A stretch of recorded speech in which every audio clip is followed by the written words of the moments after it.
Hey everybody, Doug here from 2 Plus Tough, and it is Sunday, what is it, the 14th here in the States? We're having a bit of a rough go if you're watching us from abroad.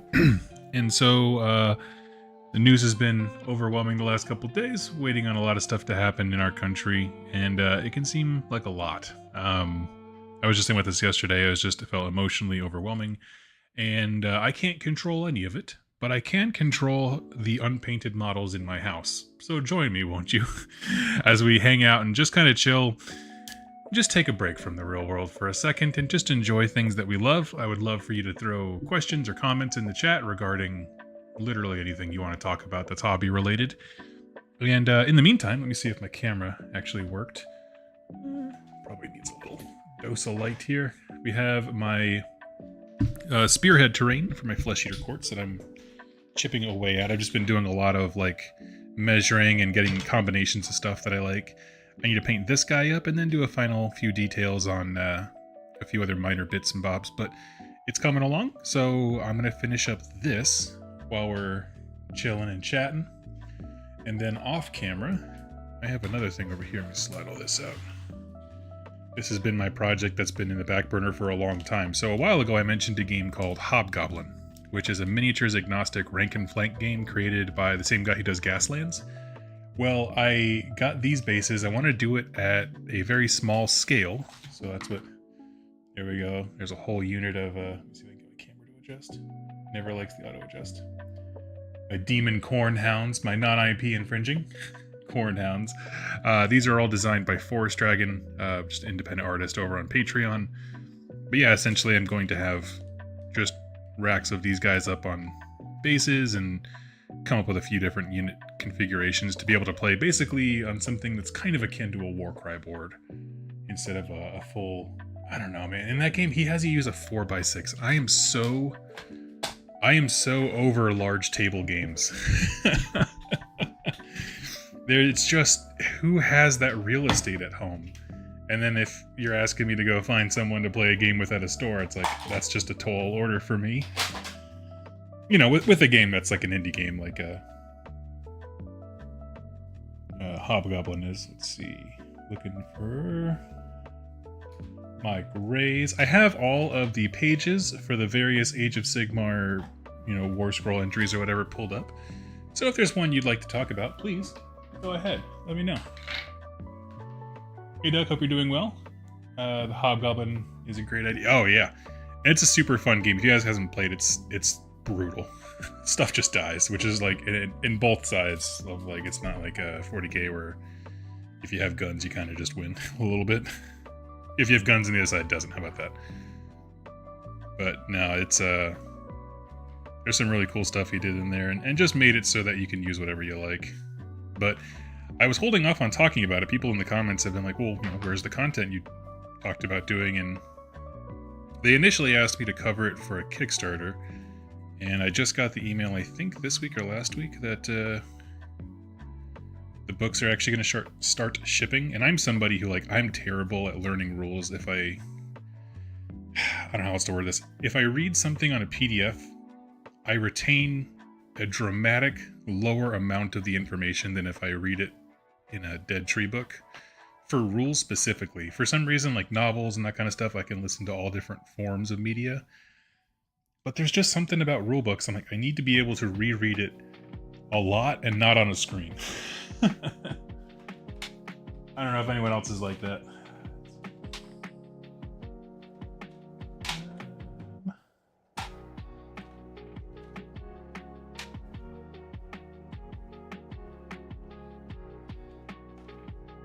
Let's throw just a dash.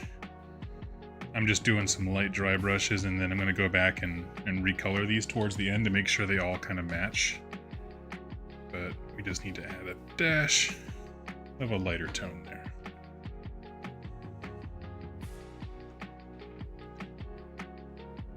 As far as Age of Sigmar goes, though, with all the rules out and settling, I would love to know what people's thoughts are about your particular faction. I already did an episode talking about my thoughts on Flesh Eater Quartz. However, one of the things I did mention in that episode, or my last stream rather, was I was just about on my way out the door to go test my Flesh Eater Court list that I had talked about. Which if you didn't catch that live stream, that's totally fine. It was just a bunch of horrors and a big brick of ghouls. And what I learned very quickly was that crypt horrors are not a replacement for a monster. So it used to be, well, this is a long time ago. I haven't played Flesh Eater Courts ever, but a long time since I looked very hard at their war scrolls. Essentially, I thought that multi-wound damage would be just enough to pierce through most things, and it just is not. You just have got to have a big old beastie somewhere. And it's brutal.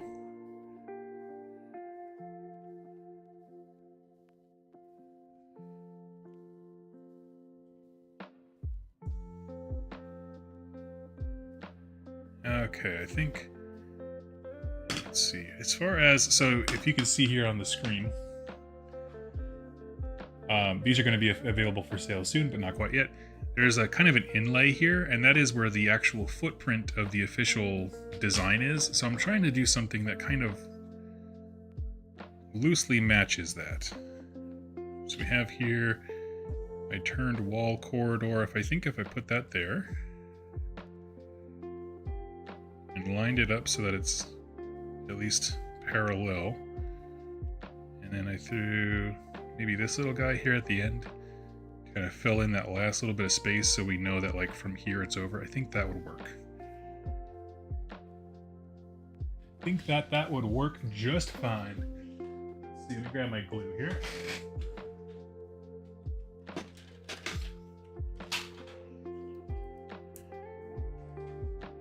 I grabbed Death Wizards and it gave me a solo play last night. Great game. Small number of minis, small board, solo or PvP co-op. You play a Necromancer app for Conquest. You probably have minis for it. I do, actually. I went, the minute he announced the game, Vince and Uncle Adam announced the game, I went out and bought both the rulebook and the card pack, because I like reference material, as we've just mentioned. I'm very excited. I want to do something a little different, okay? I want to play it, but I want to try it with Legos. I love miniatures, but for some reason, okay, it's not some reason. We had a Lego store open up near me for the first time in Jordan Creek Mall, near my house. And ever since then, I've been like, man, I like Legos. I went out and bought my wife a set of like the Lego roses, and I built them for her. I was like, I just wanted to do something different. It made her day. Now for these, what I was looking to do is have a gap that kind of matches that door on that other one. And then probably have this on the wall or something like that. That's kind of what I was going for. It's just about right. Maybe you can bring it in just a smidge.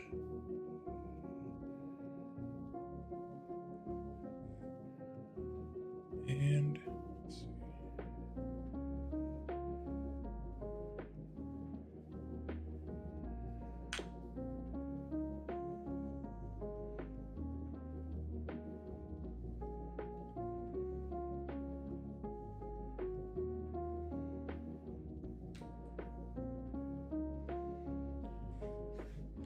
But yes, I do want to play Death Wizards. Like I said, I got all the stuff for it. I'm very excited for it. And anything by Snarling Badger. The only game that didn't hit it with me personally was the Secret Service game where like you're hunting, what is it? Majestic.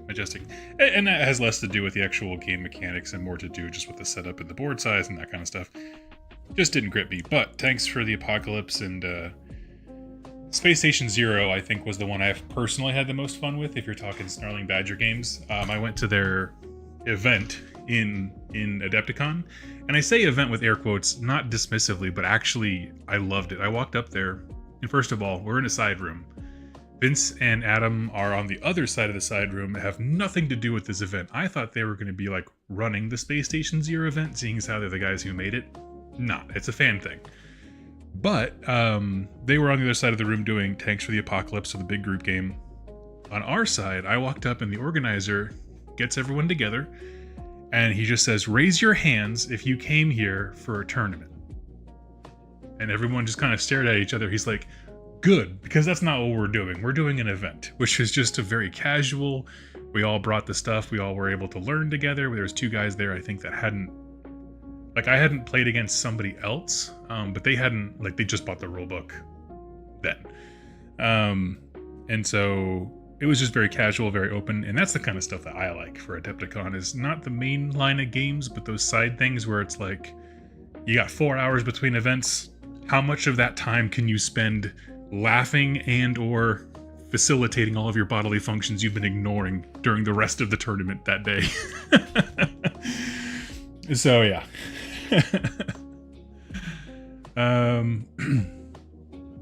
Wonderful stuff, but as you've seen on Discord, not so happy about man-eaters. Man-eaters. Yes, Ogre Maw Tribe's man-eaters. Sorry, there's so many different names for units. They jumble around sometimes.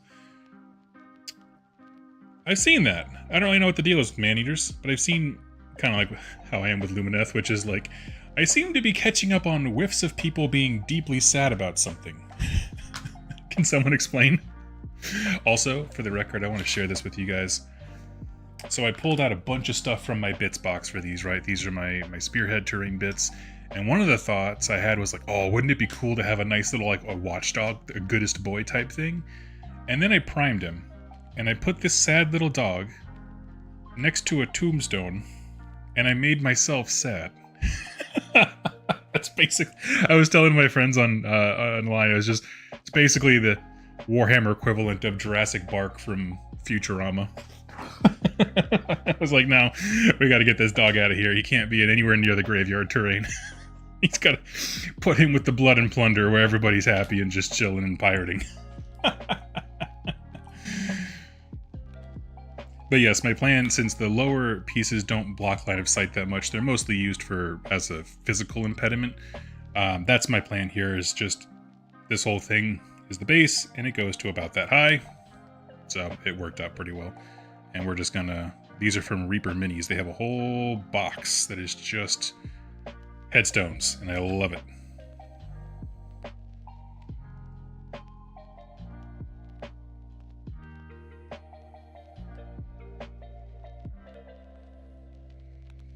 Go, put them at an angle to make it look a little visually interesting.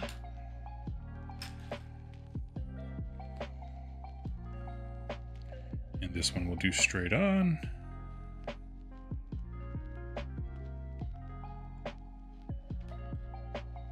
Sweet.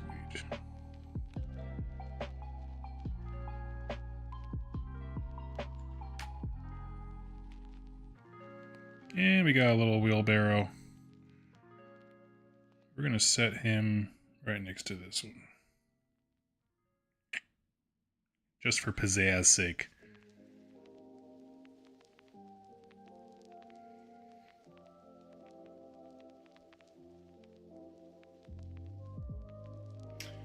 Let's see.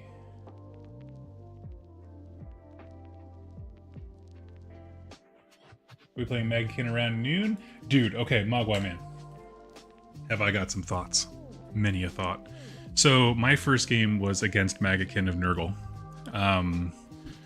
And essentially what my opponent brought was all 3 of the Maggoth Lords, like the riders, and a couple of little things, like I think there was a reinforced unit of Blight Kings, a base unit, a Lord of Plague or Blights, one of the 2. He switched the model because he likes one model more than the other, and I said I don't care. I mean, they're all the same size base.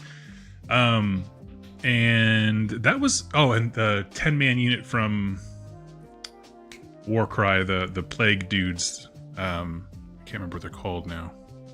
But anyway, so we brought those, and my Flesh Eater Courts did really good until I hit the Maggoth Lords. I tore through Blight Kings a lot better than I thought I would.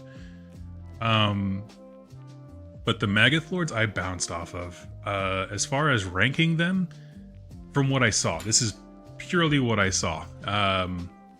Orgoth's Demon Spew is pretty cool. He's still the tankiest of them in terms of the guy who's going to go in and kill stuff personally. Blowab Rotspawned did nothing for my opponent pretty much the entire game. The wizard aspect, he had a few spells that he got off reliably, but like in terms of what he felt like he was being pulled in a lot of different directions from what I saw. Like he wants to be out and casting, but he's not good at fighting. He's not good at, he's just, I don't know, he's not my fave. But the all-star, the one that took me by surprise, was Morbidex Twiceborn. This is the guy, if you don't know the models from Maggotkin, he kind of looks like a half-nurgling man riding the maggot monster or whatever. And he has an ability where you can pick some nurglings nearby, and on a certain roll you give them crit mortal, and those things are gross because you're just fishing for sixes, but they're good sixes.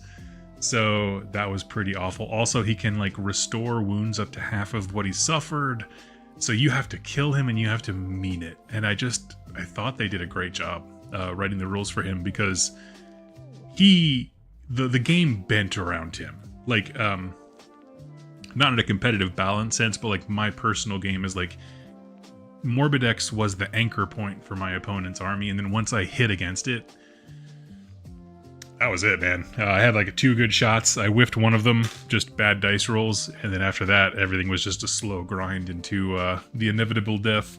So anyway, all that to say, I was very impressed with how Nurgle did. And honestly impressed with the Flesh Eater Quartz to an extent. I didn't bring anything in my list that had enough teeth to pierce through a monster. That's it. I did not come prepared. And I'm going to change that, because as I was like halfway through that game, I'm like looking over at my case, and I got Usherin, I've got a Ghoul King on Terrorgeist, and I'm kind of like, you know, it was a learning game, so we're hanging out watching the rules or whatever, and just kind of double checking ourselves, making sure we're not making any false assumptions, that kind of thing. And the whole time I'm just like, God, I wish I had that weapon profile right now.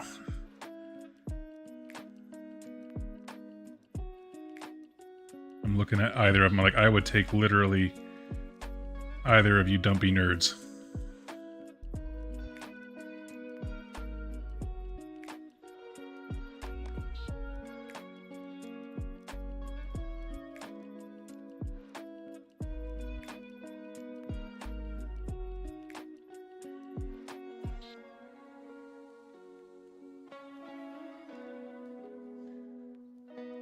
And I see the chat has moved on, so I have to, give me 1 second here. Shellac this down. Let me follow up the chat here. I'll get caught up. Lego would be great for it. Do Brick Death Wizards. Oh, I like that. Isn't there a Lego wargame? There's a couple. I've actually spent an inordinate amount of my week looking into this. Lego games. There is Brick Wars, which was created by one dude, and then I think Modifius has the license to it now. I don't know. His license says the creator says whenever to 2020. So I'm like, okay, so does that when Modifius bought it? Or I don't know. But they're not doing anything with it. They haven't even barely kept the book in stock. So, you know, if they own the rights to it, they're not doing a great job of owning it. And then there's also one called, I think it's like a play on Command and Conquer, but I can't think of the name of the channel now. But essentially it's 2 Lego master builders got together, and they're like, we can make a skirmish game out of this. And it's cool. It's very simple rules. They have like different eras you can fight in, like space era, gunpowder, and I don't remember what the other one was. Yeah, I mean, just ways to play with Legos and stuff like that. I am definitely working on one in the background, because what I want is a Lego game that requires you to build. I don't want just a war game that uses Lego pieces. I think there's more interesting things. But I want a Lego game that, like, for example, imagine you're playing Warcry. Okay, we'll take a game that a bunch of folks have played. Or this could easily work for Necromunda as well. But imagine if your gang's boss, when the round starts, can build stuff. Nobody else can, they're all goons, but your boss can build stuff, and he can build weapons and hand them out to people. You don't build your list with what items they have. You build your list with what skills they have. How are they good at building or dismantling things? And then the skill of your leader guy is what assembles weapons for the team in that game. So it's a mix of using your environment, literally going out and scavenging parts. You know, it's building bricks. The board should look different at the end of the game. IMO.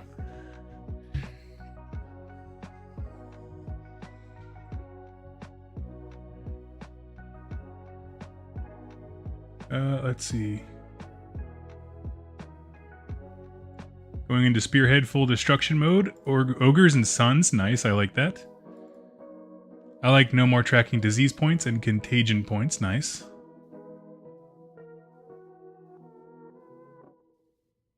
It's my IP to do nothing with. Exactly. Exactly. I'm going to sit at home and play with my Lego toys. Why? Because marketing to other people is too hard. I'm like, well, that's fair. It does kind of suck.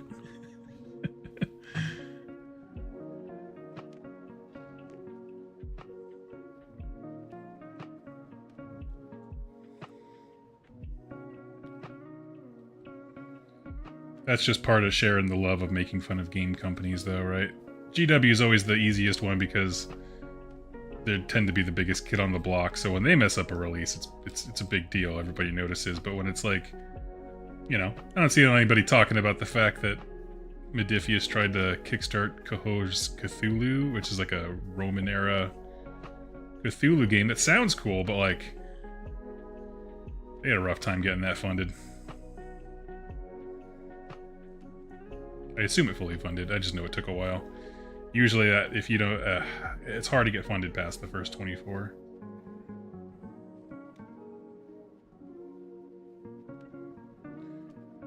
But my point is like, man, you're doing all that work, and you already got brick wars. People already have armies for your games, man.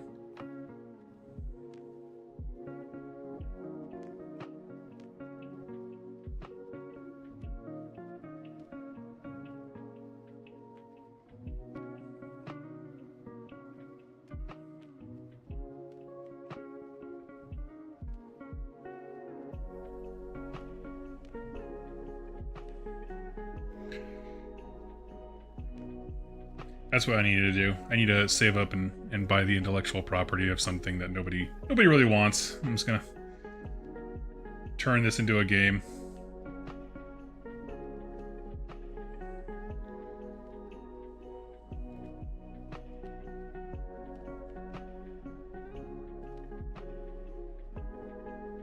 Alright.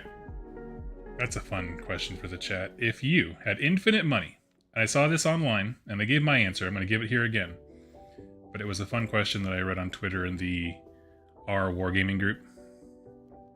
If you had infinite money and permission, okay, and you were tasked with coming up with using an existing intellectual property that's going to compete with Warhammer, what would you pick? What's your property that you pick? Now, that's an interesting question. I'm going to give a pause so you guys can come up with your own thoughts. And then I'm going to give you mine and my reasons for it. I say Dragon Ball Z.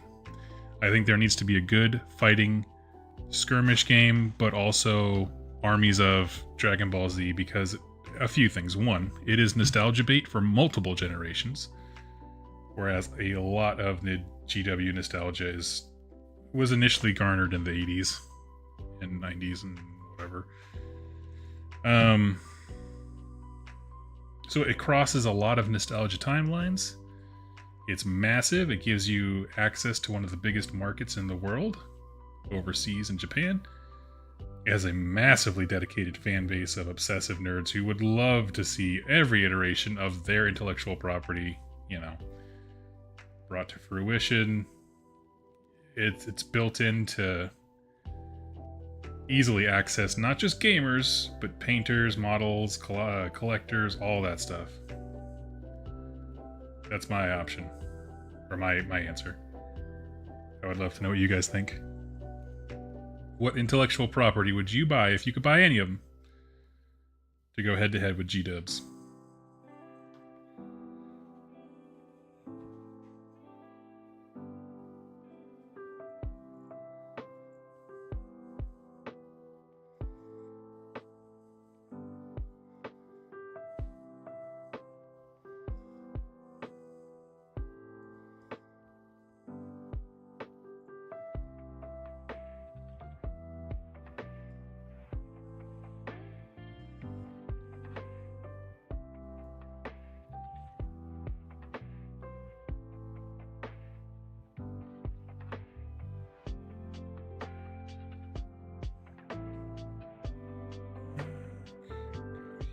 That's a big old blob. We don't need that much.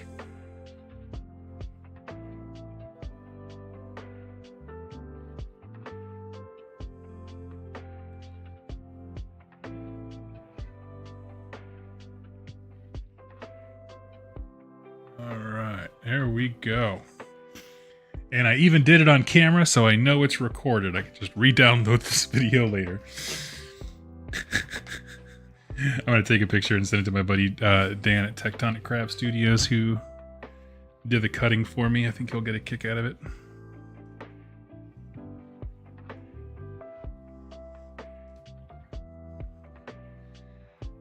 She's a beaut. Oh, in case any of you are curious, my phone is a Pokedex. Or a Pokeball, rather.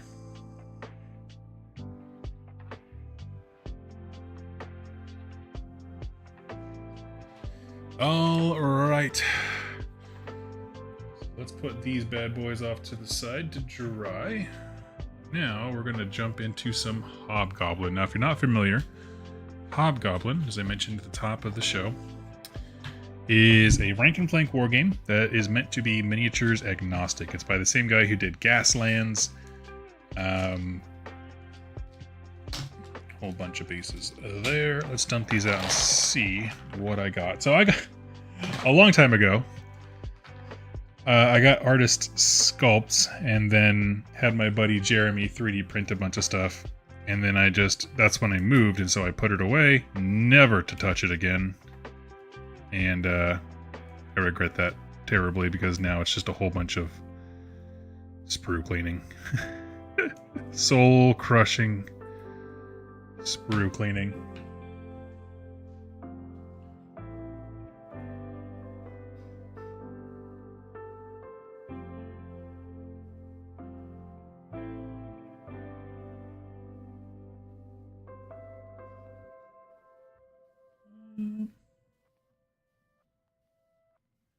Your idea is basically that Play-Doh wargame, but more complex.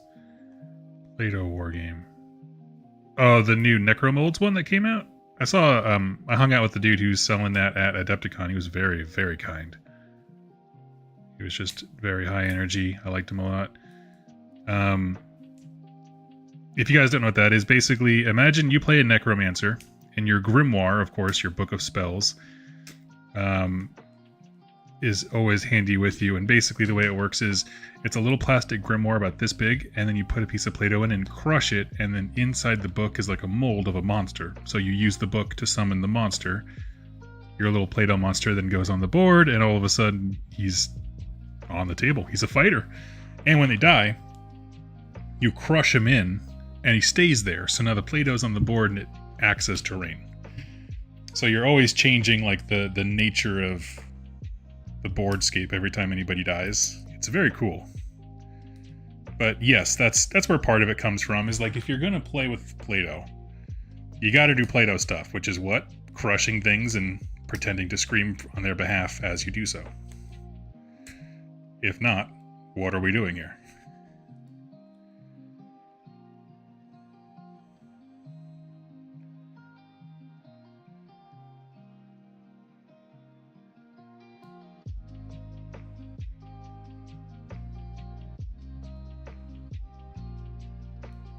Okay, pop in.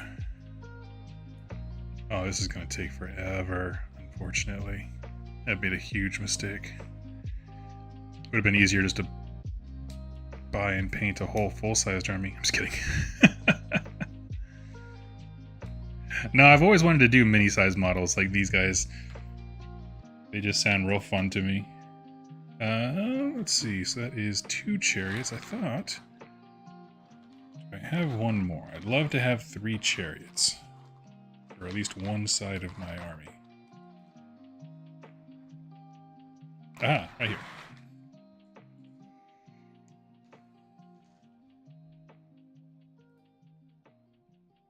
Reminds me of War Master. Yeah, it's basically, I mean, it's the rules are written to be full-scale models on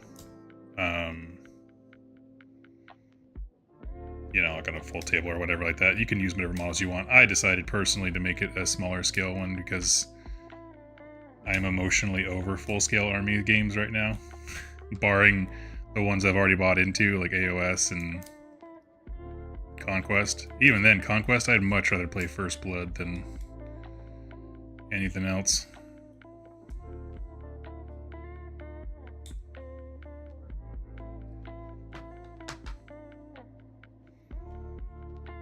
Okay, and then we have a Demon Prince,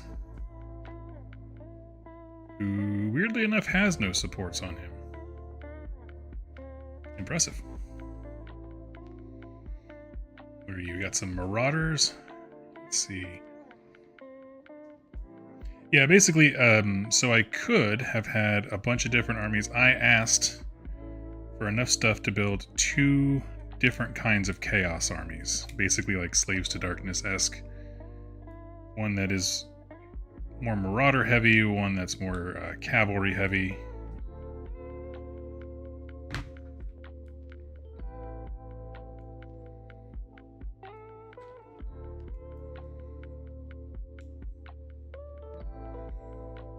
Supports don't want to break off very easily though, unfortunately. Where I live, Conquest has overshadowed the old world. Good, it should. I don't know, that sounded way more angry adolescent teeny than I meant it to. Good, it should. No, I just meant like I think it's a better game with a better support. But I'm glad to see it. And honestly, I'm not opposed to the old world. I'm really not. I more find GW's business practices highly dubious regarding it. You know what I mean? Like, it's kind of like all my problems when it comes to AOS and stuff like that. If I ever complain about something where it's like, it's not really, generally speaking, like that I have a problem with the product. A lot of times it's just the mentality that went into behind it. We're just like, eh.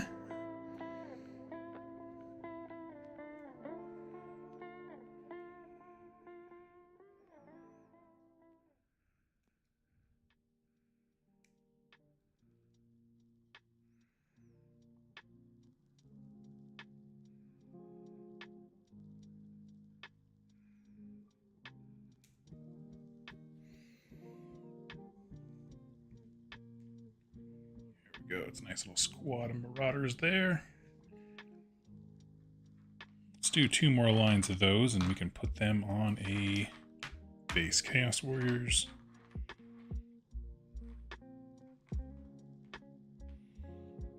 Marauders.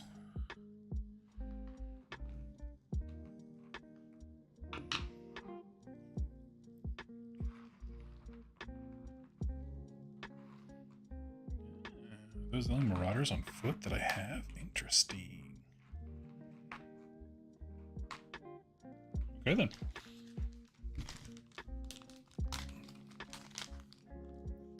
A Warframe skirmish game would be cool. Nuts.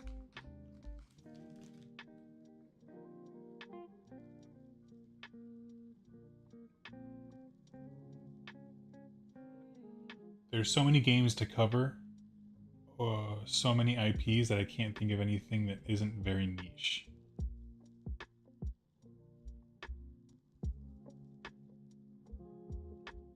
Oh, $120, $150 for rules turns people off from the old world.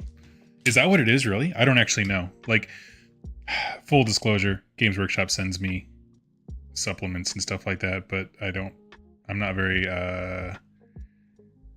I struggle to read on PDF, so like when I do lore series before the book comes out, it's an immense amount of work for me. I don't know why. Reading things digitally is just very not easy for me. But anyway, they send me a bunch of the old world stuff, and I just look at it and I'm like, nah. I mean, most of the time that's my general reaction is just like, I don't feel like there's a lot of meat on the bone here. I mean, for my content. By that I mean, like, it might be jam-packed with rules or whatever, but if it's not, like, educating me about the old world and it's not doing what I need it to do for me. And so I just move along.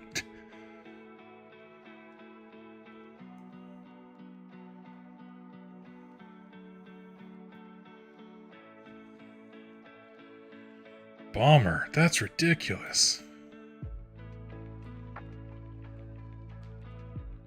I don't know anything about the drama behind it, so I have no follow-up information, but I just remember I learned everything I wanted to when I was at Adepticon.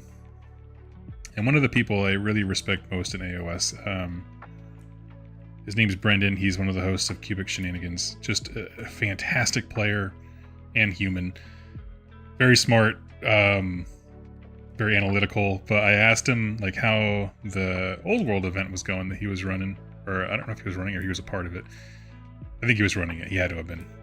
But essentially, there was just a group in their team's event that was so obnoxious that like their opponents just straight up were like, "No, I'm not going to do the rest of this event." And he had to give like the dad speech of like, "I have never in my years." I was like, "Oh, I don't want to be over there. I'm glad real glad we're not worried about that over here."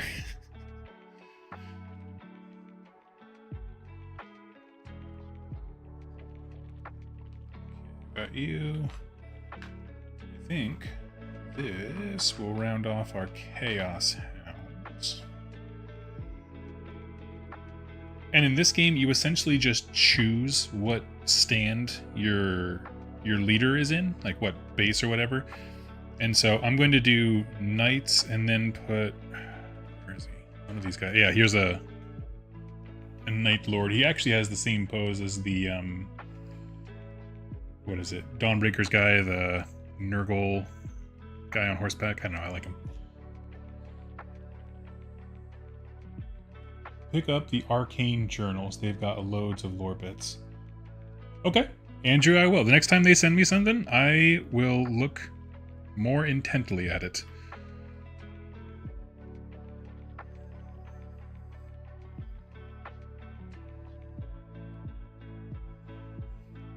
Can't promise I'll do anything with it. Although we'll see, man. Depending on how long, sometimes they take their sweet precious time when it goes between that distance between the launch box of a new game and when they actually start like, "Oh yeah, Age of Sigmar is a new edition. We should probably do something about that." And that's not about AOS. That's about just GW. Like when they release 40k and then like 3 months later, "Oh yeah, aren't we supposed to like sell Space Marines or something?" And then the Codex comes out, the first one of this edition.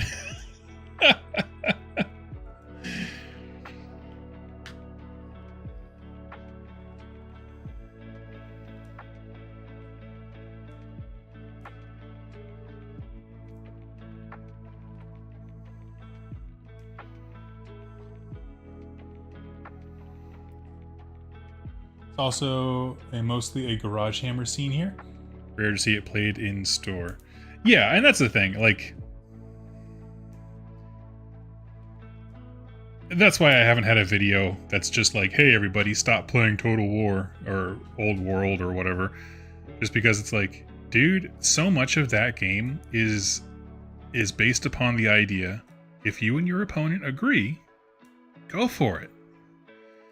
And what I had just found was that when I played Fantasy Battles, that is an often overlooked rule of like, people get very focused on what's supposed to happen and what has to happen. And just like, what do we want to have happen? I'm staying here for 4 hours looking at someone I don't know, and I just want to hang out and have fun, man. Like, really, like, I'm pretty established for the guy who's like, once I realize I'm not winning a game, I'm the first one to be like, "Hey, listen, you got this in the bag, congrats. Can we just do something to where like my general move towards yours and we just try to punch the crap out of each other?" And exactly twice in my life I've had someone look me dead in the eye and go, "No, that would cost me victory points." Okay. I mean, you know, like where I've essentially conceded the game, but they wanted every last one of them. I'm like, no, because the average person is like, "I know what the rules say, but let's do something cool," right? And like, that's what I mean. Like Garage Hammer, I think it's made for that kind of stuff. For the same reason I think Napoleonics and all those very crunchy games that are trying to do more simulation than abstraction when it comes to how they tell stories. It's all cool. It's great. If you and your opponent have a great time, hell yeah. I just find that when it comes to an event format and you're working with strangers who you don't have that conversation with, That's when it gets real rough.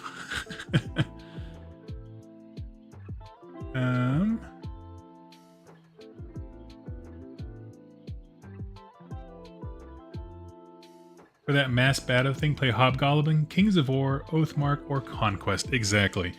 This is for Hobgoblin. I'm staring at the apex predator of my Conquest army over there. I think rank and flank games have an immense amount of appeal, especially to someone like yours truly. But yeah, dude, like being able to work alongside folks is key to it. Also, I want to throw a shout out. If you're interested in rank and flank games, my buddy Shu from Rerolling Ones turned me on to this one. It's called Sobel. It's on Steam. I play it on Mac because it's a very chill game. It's very like beer and pretzel-y, but basically it is rank and flank. They have the different fantasy races. It's everything I wanted Total War to be without the complexity of Total War Warhammer. Just throwing that out there. It's been my addiction lately. I think I'm going to leave them all off the bases to prime, because that seems like a thing a smarter me would do. And let's see, what else we got? Oh yeah, we do have some more Marauders. Nice.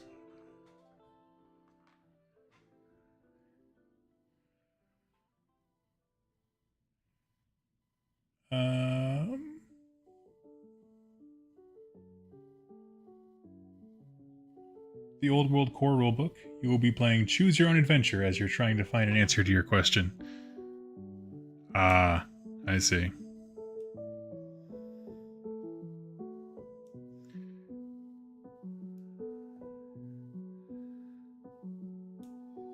Honestly, I have always been such a big proponent of just play whatever makes you happy, as long as you're not a douche about it.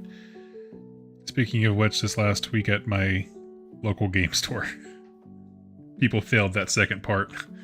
I just remember there was two guys playing in the back playing 40k. One had Tyranids, one had Space Marines. I don't know the details of the game.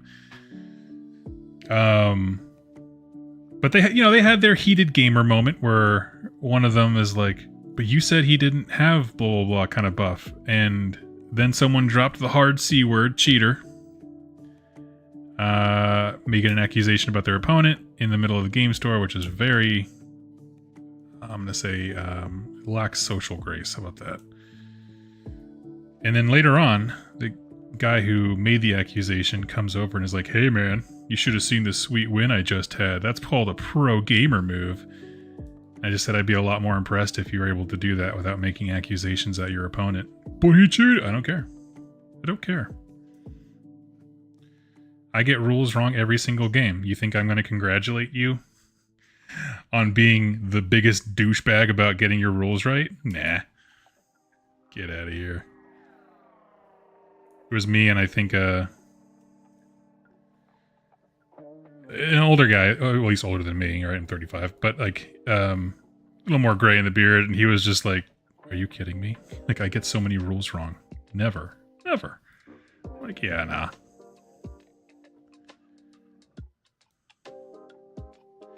You can get a lot of things out of your opponent if you accuse them of cheating. That's the very definition of throwing someone on tilt. Lighten them up in front of a store full of people.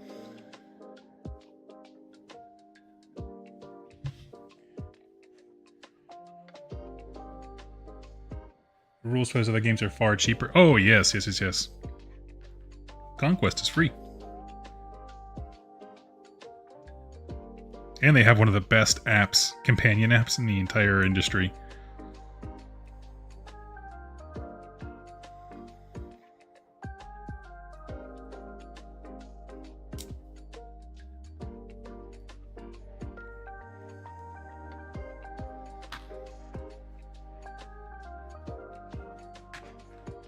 I'd rather lose and have fun and win and not enjoy myself. Exactly. And that was exactly my point to him of just like, you lost this game. I don't care what the score was, right? You reached a point where you had to confront at least in your mind, you had to, quote unquote, confront somebody about cheating, and you will likely never game with them again. You lose, sir. Like, do the whole Gene Wilder bit. You lose. You have lost everything. I cannot tell you enough how much winning a Warhammer battle is a hollow victory if you had to be an absolute D-bag to get it. Because that'll come back around. I mean, we've seen that at 40k events where someone's just an absolute insufferable ass. And then they get raffle stomped the next round because someone just flips it back on them. Oh, you gotta love it.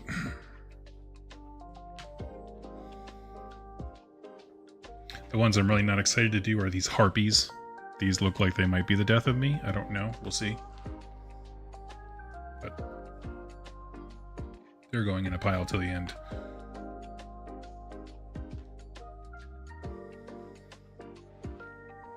But this is actually going a lot faster than I thought it would, so that's nice.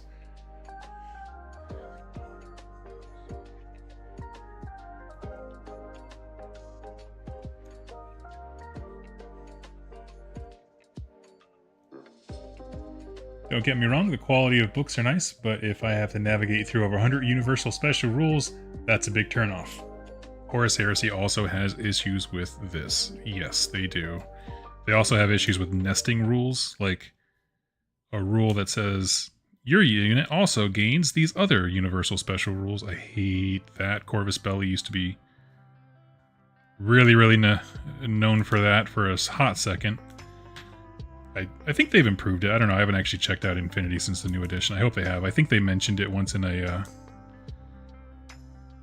workshop blog post of like they were trying to do away with that, which I remember thinking, good for them.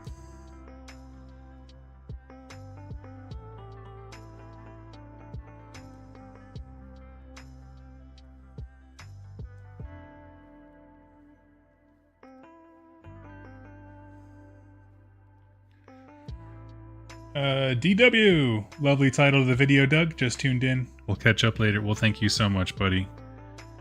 Yes, my heart was very heavy last night. Just a lot of big things going on, especially in the States, but of course worldwide. I mean, bigger things worldwide than the States, but you know what I mean.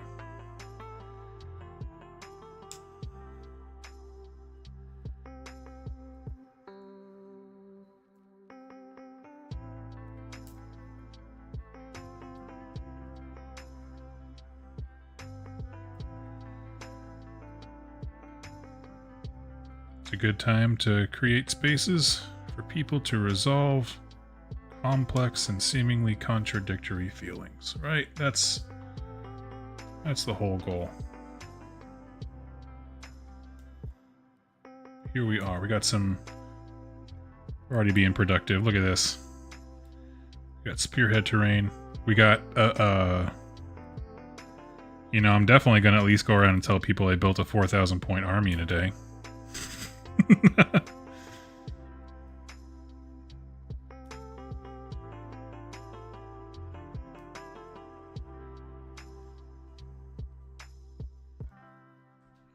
DW, thanks for the content. Aw, thank you so much, buddy. That's very kind of you. I really do appreciate it. Is there anything you'd like to talk about so that later on when you tune in, you can have a subject ready for you? If anybody has anything to talk about, go ahead. But as is tradition here on 2+ Stuff, if you drop something in the tip jar, you get to guide the conversation.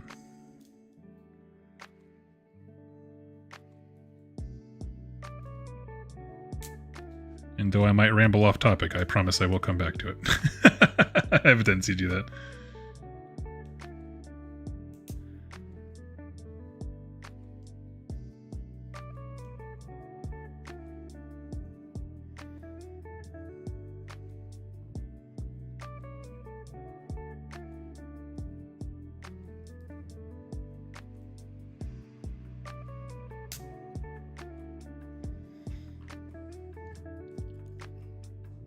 Can't wait more to hear about Vec. I've been eyeballing getting some models, and the lore is dope. Well, Josh, I have some info for you. So, things that I learned after my first game, playing someone who's not like, you know, a content creator or something like that, part of my preview games or whatever. Few thoughts. There's a lot to remember, so you are going to forget a lot of stuff your first round. For example, like bouncing around between getting somebody on the terrain and making sure that they do their noble deed test there. The abilities on all the war scrolls, it can be a lot. Like I forgot, for example, the first round to do rousing oration on using the cardinal, which would give me more noble deed points. I went into this edition looking at horrors as sort of like horrors are to crypt ghouls what brutes are to ardboys, meaning, yeah, they're both infantry, but one is like a much harder, killier version. One's more defensive. And I have found that that is not the case. Horrors are, I think, just an option, as ghouls are an option, because they're both just basic infantry. I like horrors more, but ghouls did really good. They held up an entire Maggotkin army because they just would not die. I mean, it just required so much damage to go through 40 ghouls that my opponent was trying to steal. He tried to do the steal the center battle tactic, and I have a picture of it, but I blocked that battle tactic with exactly 2 ghouls that were base to base with a 10-man brick of Blight Kings, Bloab Rotsbond, and Morbidex Twiceborn. The 40-man brick took hits from all of them. And he just poured everything. There was like a horror unit nearby that some attacks went into, but not a lot. But he just could not delete them fast enough. So that was actually really, really cool.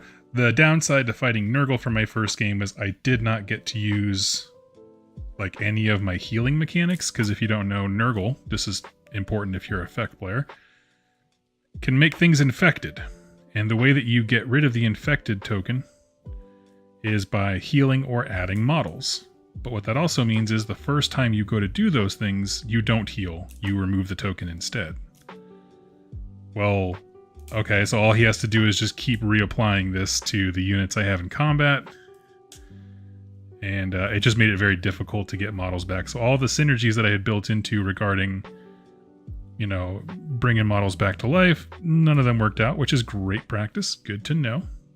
It's part of seeing things on the table versus reading about them, like just reading the rules. But yeah. Let's see what else. First turn, always get a prayer ready. Do the counter spell or whatever, counter prayer, and just pick a prayer that you think is going to be useful to you. Start charging it round 1. I think that was a good move on my part. I spent the last 2 nights deeply memorizing the war scrolls of Ushren and Ghoul King on Terrorgeist. I'm gonna buy just a couple Terrorgeists just to have, I think. Because I think either they or Ushren is necessary in the army, because nothing else has that kind of punch. Nothing else has the punch that's going to go straight through a monster. Even the thematic beast flayers, I mean, they get like +1 rend against monsters, but you need those big multi-wound hits. Start chewing through some of that life.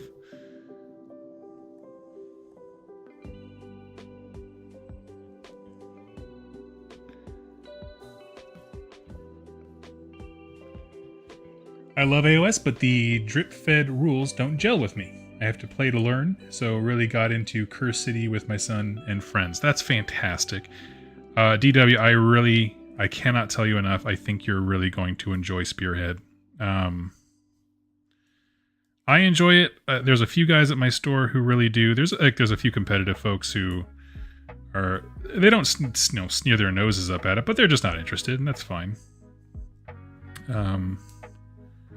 But if you are what's great about Spearhead, honestly, is that you can play it and then be able to speak intelligently about AOS. Now, of course, it's different with list building and stuff like that, but when it comes to stuff like how battle tactics are scored. You know, the actual like ins and out of combat and stuff, that's all the same. So I think it ends up being a very cool miniature Warhammer experience. And it plays in about an hour, which is pretty sweet.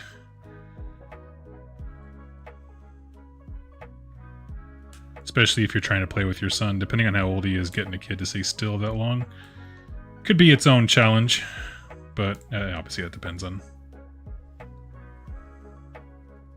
the kid. Child to child, it's different.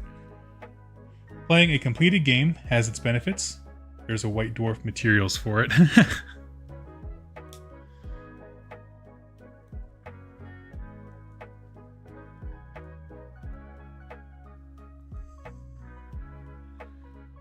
But yes, Curse City is super rad. I never got a chance to play it, unfortunately. I dropped into a group that was playing it, but I didn't like do the whole campaign. I mean, I just played for one night. That was the healing lady. I liked her a lot.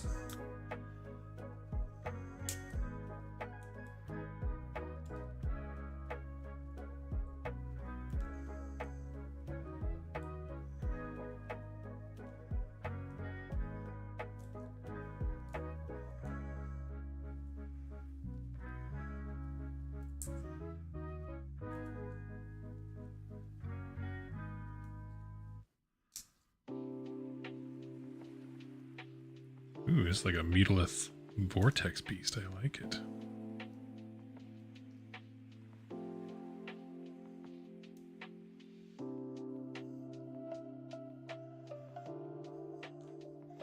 I think a lot of these little guys at the end here are just like banner bearers and stuff, but I don't know how important those are in terms of Hobgoblin, in terms of like representing banners and stuff like that.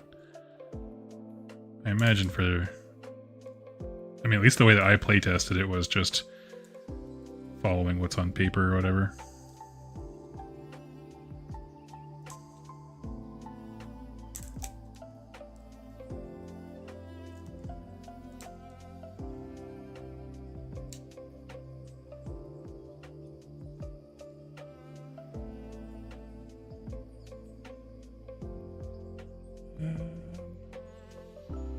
Yeah, that's why I like Warcry so much. List building, fast games, etc. I'm excited to play Spearhead more than regular AOS. Yes, I'll be honest, I have had more fun with Spearhead. And less to do with like the actual fun aspects of the game, like how fun list building is, that kind of stuff. The reason I've had more fun with Spearhead is because in this time right now where we're all just kind of learning the games, the moment where you make a mistake and you go, that just cost me the game. In my game of AOS, I still had 2.5 more hours to play. That's not true. I didn't reach that point. Maybe an hour and a half left to play. But it was just, you know, it's inevitable, but I'm not going to steal that learning experience from my opponent, you know, until it was at the point where I was like, I literally cannot play the game anymore, and then I conceded. Once it was just an Archregent by himself, I was like, okay. This isn't... There's no sweet maneuvers I'm going to pull out here against 3 Maggoth Lords.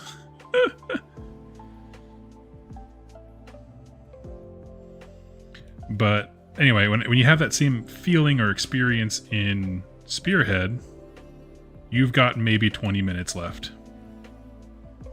And that's rad.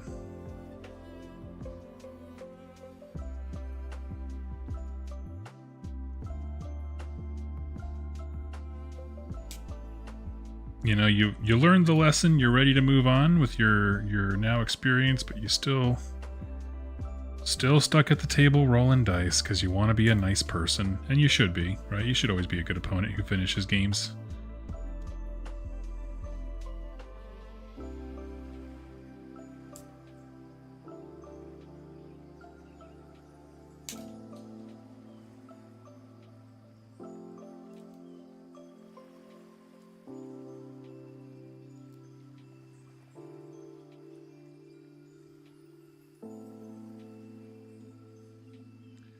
Yes, I have found that in these days of learning the game, you reach that point of like, I messed this all up way faster.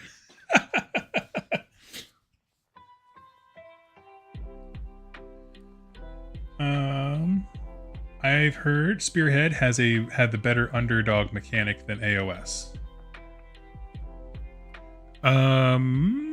They're certainly more dynamic. I have noticed that. I wouldn't know if I would say better necessarily, because,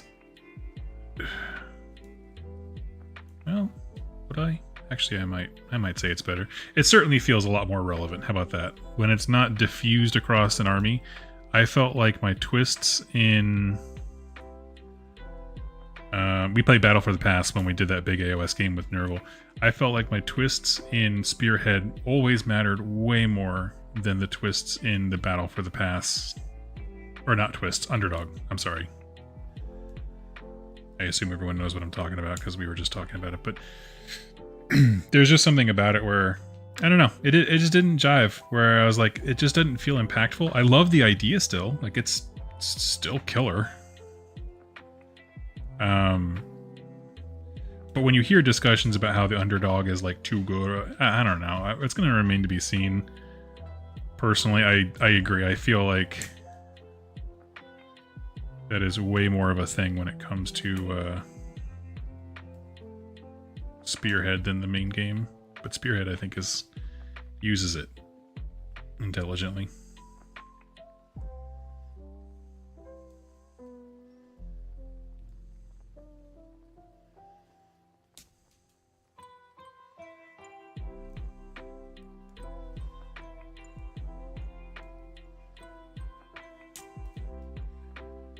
Is a full Rotbringer's army viable in AOS? Yes, I just got my ass kicked by one. He didn't have a single demon. I mean, maybe they had the demon keyword, but the Maggot Riders I consider Rotbringer guys, right? I don't know. Maybe Morbid X does. But, yeah, funny you should ask.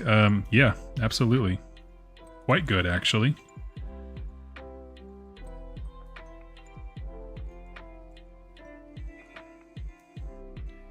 I would say don't expect Blight Kings to be the one-click damage dealing solution to all your problems. You're probably good. But also remember, and this kind of goes, not without saying, it's just depending on how you view armies. When I think about a Chaos army, right, like I'm starting Khorne here pretty soon, I always start with mortals. Because that's what I like about these armies. I like the human stories of why good guys turn bad and all these kinds of things. But that being said, when I've played Chaos armies before, I do use demons. Like, I summon them. Now that's kind of not a thing anymore so much, but like, I don't know. They definitely have a lot of purpose, and I feel like in these editions they've done a great job of separating the different like trying to say keywords. There we go. The different kind of sub keywords. So like, for example, you'll have your own complete buffs surrounding Rotbringers as opposed to demons of Nurgle or something like that. And I, in general, have found that those are maybe not the same power level wise, but it's certainly they at least complement each other in a way that's really good. The only one I can't say with any level of certainty on is Slaanesh, because I just don't play the faction enough to know how people are feeling about that one, but I've never been in an area where there's like an active Slaanesh player like right there next to me.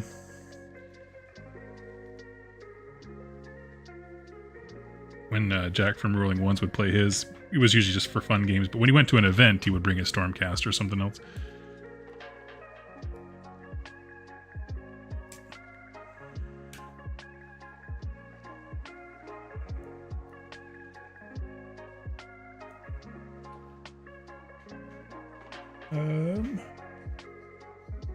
Noah, just popping in to say, I love your content, working on my Slaves to Darkness Spearhead today. Dude, I am very happy for you. Build that army, conquer them realms, make that bacon, eat that wheat, whatever you gotta do, man.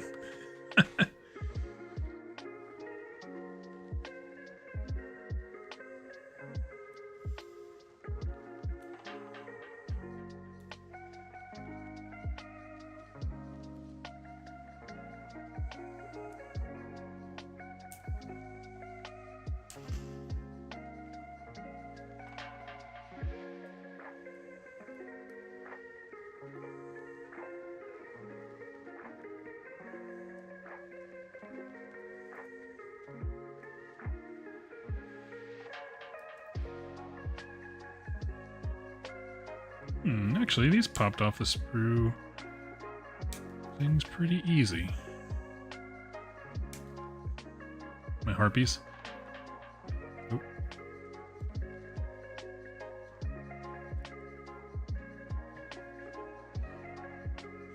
Well, thank you so much, Noah. I hope you have a good time building your Slaves to Darkness. I'm curious what your favorite units are from the faction.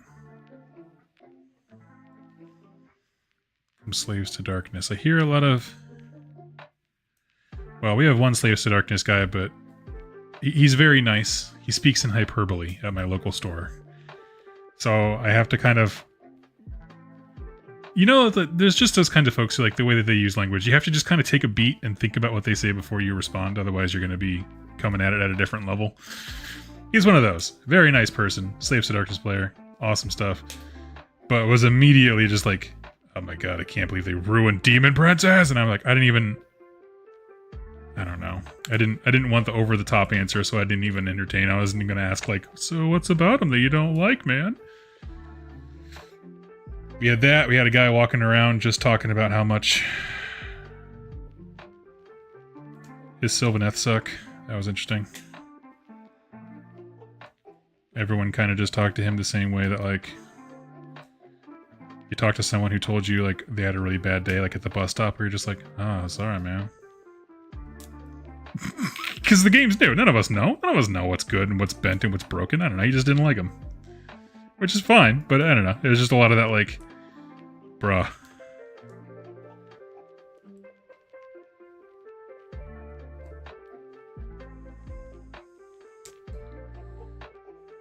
And I would say that he's competitive, but I would imagine if you were a competitive person, you would be testing this stuff out before getting down on it, but that might be an unreasonable assumption. It's just... I was spoiled. When I think about a competitive player, I legitimately think of my very good friend Jack from Rerolling Ones, who is just in the conversation and is just never complains. Like, you know what I mean? Like, the rules just change, new challenges come. That's kind of the whole deal. Don't complain about it. Embrace it. And also the way he conducts himself on a competitive level is real nice. He's just quiet and chill, and pretty much the only thing he asks from his opponent is that if a dice is cocked in any way, you re-roll it, right? We're not going to debate how flat something is, just re-roll it. I was like, you know what, man? You're really easy to play games with. I like this. He had fun ever since the first time we met.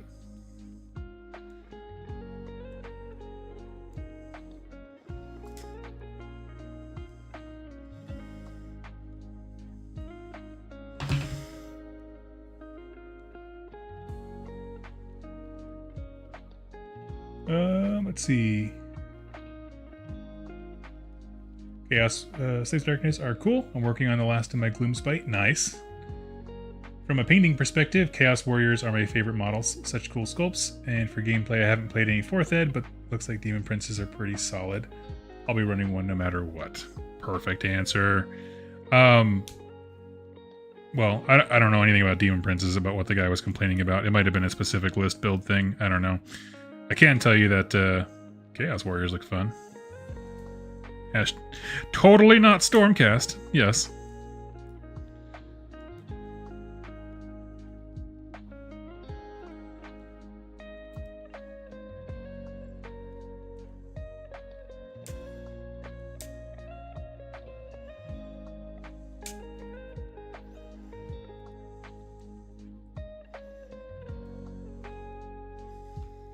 Oh my god, last one. And then it becomes a prime season.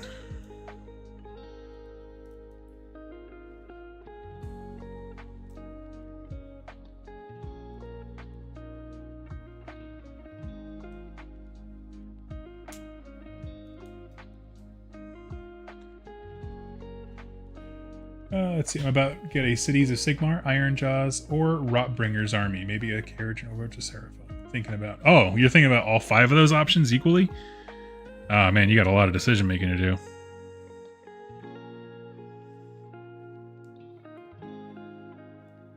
I do... Part of me wishes I had played the Carriager and Overlord's Spearhead just to get a better sense of what the faction's like.